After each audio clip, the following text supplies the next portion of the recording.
Category 4 remains in effect until 1 a.m. Monday, and now includes the following: Burns Harbor to Michigan City, Indiana. Remember, a severe thunderstorm watch means the conditions are favorable for the development of severe weather, including large hail and damaging winds, in and close to the watch area. While severe weather may not be imminent, persons should remain alert for rapidly changing weather conditions and listen for later statements and possible warnings. Stay tuned to NOAA weather radio, commercial radio and television outlets, or internet sources for the latest severe weather information.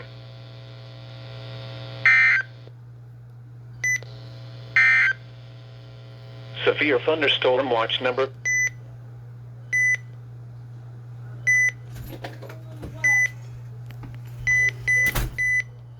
What happened?